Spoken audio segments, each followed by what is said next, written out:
Hi viewers, welcome to market matting. ఈరోజు Nifty బాగా fall, Nifty Sensex bank Nifty అన్నీ బాగా కింద పడ్డాయి. ఓపెనింగ్ మాత్రం అప్ ఓపెన్ అయినాయి. అక్కడి నుంచి స్లోగా ఇట్ స్టార్టెడ్ ఫాలింగ్ డౌన్. అది ఎలా అంటే స్టెప్ బై స్టెప్ పడుతూ వస్తున్నాయి, లెవెల్ ఆఫ్టర్ లెవెల్. మన చార్ట్స్ చూసినప్పుడు ఎవరికైనా అర్థమవుతుంటుంది క్లియర్గా, అది లెవెల్ ఆఫ్టర్ లెవెల్ పడుతూ వస్తున్నదని చెప్పని. బ్యాంక్ నిఫ్టీ అన్నీ అలానే జరిగాయి ఈరోజు. ఇది కానీ ఈరోజు సెన్సెక్స్ ఎక్స్పైరీ కాబట్టి మీరు కానీ గుర్తు తెచ్చుకుంటే కరెక్ట్గా ఒక వారం ముందు 13వ తారీఖు కూడా సేమ్ ఇదే జరిగింది. ఓపెన్ అయింది, ఓపెన్ అయిన తర్వాత అప్ ఓపెన్ అయ్యి అక్కడి నుంచి కిందకు వచ్చింది. కింద కొద్దిసేపు స్ట్రగుల్ అయింది 10:30 వరకు. ఇది 13వ తారీఖు కూడా ఆల్మోస్ట్ 10:30, 11 వరకు స్ట్రగుల్ అయింది. ఈరోజు లాగే అక్కడి నుంచి స్లోగా it started drifting down continuously. అది భారీగా పడిపోయింది ఈరోజు పడిపోయినట్టు. ఆ రోజు అయితే 400 పాయింట్లు పడిపోయింది. ఆ రోజు మీరు కానీ 13వ తారీఖు కానీ చెక్ చేసుకుంటే ఆల్మోస్ట్ 416 పాయింట్లు డౌన్లో క్లోజ్ అయింది లాస్ట్ వీక్. సో ఇప్పుడు మెయిన్ మనకి ఈరోజు ఎందుకు ఇలా జరిగింది అనేది చెక్ చేసుకుంటే almost all heavy weight stocks అన్నీ ఈరోజు రెడ్లో ఉన్నాయి. ఒక్క ఇన్ఫీ తప్ప ఆల్ మనకు ఒక 13 స్టాక్స్ వరకు మనం కన్సిడర్ చేస్తాము. Bank Nifty stocks, weighted stocks అవన్నీ డౌన్లోనే ఉన్నాయి. Especially Reliance, HDFC bank, ICICI bank, TCS, Infy, Maruti ఇవన్నీ వరుసగా పెద్ద లిస్ట్ ఉంది. అన్నీ డౌన్లోనే ఉన్నాయి కాబట్టి మార్కెట్ బాగా డౌన్లో క్లోజ్ డౌన్లో ఇదైంది. అది ఈరోజు హై వెళ్ళింది 25,010 వరకే వెళ్ళింది. మనం ఎక్స్పెక్ట్ చేసింది 25,040 క్రాస్ అయితే పైకి ఫర్దర్ వెళ్తుందని చెప్పని. మార్కెట్ అయితే అప్ ట్రెండ్లోనే ఉంది. 25,010 వరకే వెళ్ళి అక్కడి నుంచి రివర్స్ వచ్చింది. రివర్స్ వచ్చి ఓపెన్ బ్రేక్ అయింది. ఓపెన్ బ్రేక్ అయిన తర్వాత డైరెక్ట్గా 25,950కి వచ్చింది. అక్కడి నుంచి డైరెక్ట్ 25,852, 24,852 మన లెవెల్ ఉందని మీ అందరికీ తెలిసిందే. అది కూడా బ్రేక్ అయింది. చాలాసేపు అక్కడ స్ట్రగుల్ అయ్యి అది కూడా బ్రేక్ అయిన తర్వాత డైరెక్ట్గా 24,709కి వచ్చేసింది. ఇది మన లెవెల్. యాక్చువల్లీ ఈరోజు క్లోజ్ అయింది కూడా దానికన్నా కింద క్లోజ్ అయింది, ఒక 20 పాయింట్ల కింద క్లోజ్ అయింది. సో అందుకని ఇప్పుడు లెవెల్ దగ్గర ఉంది కాబట్టి రేపు మార్నింగ్ ట్రేడ్ చేసే వాళ్ళకి ఈజీగా ఉంటుంది. ఎందుకంటే 24,709 క్రాస్ అవుతుందా బ్రేక్ అవుతుందా అన్నది మాత్రమే మీకు క్వశ్చన్. క్రాస్ అయితే మళ్ళీ 24,852కి వెళ్తుంది, లేదంటే 24,581కి వస్తుంది. అది ఒకసారి మీరు చెక్ చేసుకోండి రేపు ఎక్కడ ఓపెన్ అవుతుంది ఏంటని చెప్పని. తర్వాత యుఎస్ మార్కెట్స్ కానీ మీరు కానీ చూసుకుంటే అది ఆల్రెడీ అప్ ట్రెండ్లో ఉన్నాయని రెగ్యులర్గా మీకు అప్ ట్రెండ్లో ఉన్నాయని మీకు రెగ్యులర్ చెప్తూ వస్తున్నాను. కాబట్టి యుఎస్ మార్కెట్స్ 42,872 టచ్ అవ్వాలి. అది నిన్న 42,842 టచ్ అయింది నిన్న నైట్. ఈరోజు ఇంకా ట్రేడ్ అవుతున్నది. అది -50 పాయింట్స్, -100 పాయింట్స్, -120 పాయింట్స్ అలా ఫ్లక్చువేట్ అవుతున్నది.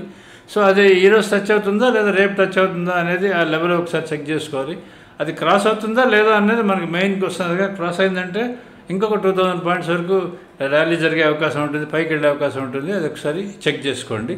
ఇక్కడ ఆల్రెడీ ఈ యూఎస్ మార్కెట్స్ లెవెల్స్ ఇచ్చున్నాను. ఈ ట్రెండ్ లెవెల్స్ ఏంటని చెప్పని వాటి క్రీ లెవెల్స్ ఏవైతే ఉన్నాయో అవి ఇచ్చున్నాను. దాన్ని ఒకసారి మీరు చెక్ చేసుకోండి, మీకు ఐడియా వస్తుంది. ఎవరికైనా ఇంట్రెస్ట్ ఉంటే యూఎస్ మార్కెట్స్ స్టడీ చేసే వాళ్ళకి ఈ లెవెల్స్ వాచ్ చేసుకోండి. దీనిపైన ఉందా కింద ఉందా అని వాచ్ చేసుకోండి. ఎందుకంటే నేను రికార్డ్ చేస్తున్నప్పుడు -140 పాయింట్స్ డౌన్ ఉండింది ఇందాక. సో ఒకసారి చెక్ చేసుకోండి. తర్వాత ఈరోజు సెన్సెక్స్ ఓపెన్ అయింది, క్లోజ్ అయింది మీకు 872 పాయింట్స్ డౌన్లో క్లోజ్ అయింది. నిఫ్టీ ఆల్మోస్ట్ 261 పాయింట్ డౌన్లో క్లోజ్ అయింది. బ్యాంక్ నిఫ్టీ 543 డౌన్లో క్లోజ్ అయింది. సో రేపు వాచ్ చేసిన లెవెల్స్ ఆల్రెడీ చెప్పాను కదా. బ్యాంక్ నిఫ్టీకి 54,839 దీనిపైన ఉన్నంత వరకు అప్ ఉంటుంది. ఇది కానీ బ్రేక్ అయితే మాత్రం కిందకి వెళ్ళే అవకాశం ఉంటుంది. అది ఒకసారి మీరు చెక్ చేసుకోండి. తర్వాత మన ఈ స్టాక్స్ గురించి ఒకటి మనం రెగ్యులర్గా డిస్కస్ చేస్తూ వస్తున్నాం. వెయిటెడ్ స్టాక్స్ నేను మీకు రెగ్యులర్గా ఎక్స్ప్లెయిన్ చేస్తున్నాను. లాస్ట్ ఫాల్ తర్వాతే నేను దీన్ని ఇంట్రడ్యూస్ చేయడం మొదలుపెట్టాను. ఈ వెయిటెడ్ స్టాక్స్ వాచ్ చేస్తూ మీకు చెప్పాను మార్కెట్ అప్ ట్రెండ్లో ఉంది, డోంట్ వరీ, పట్టించుకోకండి, market shoot to go to 25,000 అని అదే రోజు నేను చెప్పాను మీకు. ఇక్కడ చూడండి మీరు, దీంట్లో కూడా ఇన్ఫీ ఒక్కటే అప్ ఉంది. తర్వాత దాని కింద టీసీఎస్ అది డౌన్లో ఉంది. దాని కింద ఐసిఐసిఐ బ్యాంక్ అది ఆల్మోస్ట్ 0.75% ఉంది. దాని కింద రిలయన్స్ ఇది 1.12% ఉంది. దాని కింద హెచ్డిఎఫ్సి బ్యాంక్ ఇది 1.23% ఉంది. So HDFC bank TCR break అయింది 1918. ఇది ఒక్కటి చాలు మొత్తాన్ని కిందకి తీసుకుపోయేదానికి లేదా పైకి లేపేదానికి. 1918 బ్రేక్ అయింది. సో అది 1905కి వెళ్ళాలి. సో అది వెళ్తుందా లేదంటే రేపు మార్నింగ్ ఓపెన్ అయిన తర్వాత 1918 పైన ఓపెన్ అవుతుందని చెక్ చేసుకోండి. 1918 పైన కానీ ఓపెన్ అయితే అది 1930కి వెళ్తుంది. అది 1930 దాటితేనే మళ్ళీ ఫర్దర్ పైకి వచ్చే అవకాశం ఉంటుంది. ఒకసారి మీరు చెక్ చేసుకోండి. సో ఐసిఐసిఐ బ్యాంక్ అయితే అది కంటిన్యూస్గా అప్ ట్రెండ్లోనే ఉంది కాబట్టి ఒక్కరోజు కింద పడ్డా అది నెక్స్ట్ డే మార్నింగ్ కంపల్సరీగా పైకి వచ్చే అవకాశం ఉంటుంది. 1434 లెవెల్ చెక్ చేసుకోండి, అది బ్రేక్ అవుతుందా క్రాస్ అవుతుందని. క్రాస్ కాకపోతే 1445 వచ్చే అవకాశం చాలా ఎక్కువ ఉంటుంది. ఈ లాస్ట్ కాలం చూడండి ట్రెండ్ అని ఇచ్చున్నాను, ఇవన్నీ అప్ ట్రెండ్లోనే ఉన్నాయి. ఇది ఒకసారి నోట్ చేసుకోండి, అన్నీ అప్ ట్రెండ్లో ఉన్నాయి కాబట్టి నార్మల్లీ పడ్డం అంత ఈజీ కాదు, వీళ్ళంత మటుకు పైకి వెళ్ళే అవకాశం చాలా ఎక్కువ ఉంటుంది. ఒకసారి చెక్ చేసుకోండి. ఇక్కడ మీరు చూస్తున్నది 20వ తారీఖు మే రోజు సెన్సెక్స్ ఎక్స్పైరీ రోజు నిఫ్టీ చార్ట్ చూస్తున్నారు. అది చూడండి ఎలా ఫ్లాట్గా ఈరోజు మీరు పడింది. అలానే మీకు పక్కనే 13వ తారీఖు ఇచ్చున్నాను చూడండి. మన వీడియోలో ఆల్రెడీ రోజు ఈ చార్ట్స్ పోస్ట్ చేస్తుంటాను, ఎవరైనా రెఫరెన్స్ కావాలంటే చెక్ చేసుకోవచ్చు అని చెప్పని. ఈ చార్ట్ చూడండి సేమ్ ఆల్మోస్ట్ ఈరోజు ఎలా ఉందో ఆల్మోస్ట్ అలానే ఉంది. ఇంకా ఆ రోజు చెప్పాలంటే మార్నింగ్ 12:30 వరకు అయితే చాలా వరటాలుగా ఉంది, పైకి కిందకి తిరుగుతూ తర్వాత స్ట్రైట్గా కిందకి వచ్చేసింది. ఇది ఈరోజు బ్యాంక్ నిఫ్టీ చార్ట్ ఇక్కడ చూస్తున్నది, మీరు చెక్ చేసుకోండి. ఇది ఒకవేళ మీరు మా సబ్స్క్రైబర్స్ అంటే ఈరోజు మ్యాక్సిమం బెనిఫిట్ ఏంటని నేను అనుకుంటున్నాను. ఎందుకంటే వన్ సైడ్ డైరెక్షన్లో మా సబ్స్క్రైబర్స్ వచ్చినంత బెనిఫిట్ ఇంకెవరికి రాదు. ఎందుకంటే అది లెవెల్ ఆఫ్టర్ లెవెల్ పడుతుంటుంది, వాళ్ళు తప్పకుండా దాన్ని చూసి ట్రేడ్ చేస్తారు కాబట్టి అసలు మిస్ఫైర్ అయ్యే అవకాశం చాలా తక్కువ ఉంటుంది. సో ఒకసారి చెక్ చేసుకోండి. తర్వాత టెలిగ్రామ్ ఛానల్లో నేను ఆల్రెడీ రిజల్ట్స్కి సంబంధించిన స్టాక్స్ నెక్స్ట్ డే మార్నింగ్ పెడుతున్నాను. ఈరోజు డిక్సన్, హిండాల్కో ఈ 2 వచ్చాయి.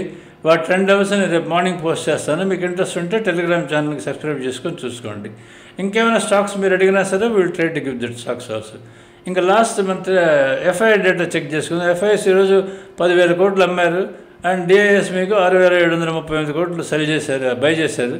సో నెట్ సెల్లింగ్ జరిగింది 3,278 crores సెల్లింగ్ జరిగింది. ఇది ఫర్ యువర్ ఇన్ఫర్మేషన్, ఇది నోట్ చేసుకోండి. దీనివల్ల పెద్ద మనకి నిఫ్టీ, బ్యాంక్ నిఫ్టీ వీటి మీద పెద్ద ఇంపాక్ట్ ఉంటుంది. ఎందుకంటే వాళ్ళు ఏం కొన్నారో ఏం అమ్మారో ఎవరికి తెలియదు కాబట్టి మనకు పెద్ద ఐడియా ఉండదు.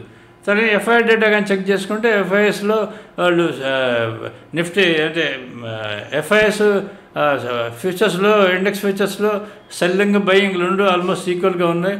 డిఐఎస్ బయింగ్ సైడ్ ఎక్కువ ఉన్నారు అండ్ రీటైలర్స్ ఎక్కువ ఫ్యూచర్స్లో ఇండెక్స్ ఫ్యూచర్స్లో బయింగ్లో ఎక్కువ ఉన్నారు, స్టాక్ ఫ్యూచర్స్లో కూడా బయింగ్లో ఎక్కువ ఉన్నారు. అందుకని మార్నింగ్ ఎలా ఉంటుంది అనేది ఒకసారి చూసుకోండి, ఎక్కడ ఓపెన్ అవుతుందో చూసుకోండి.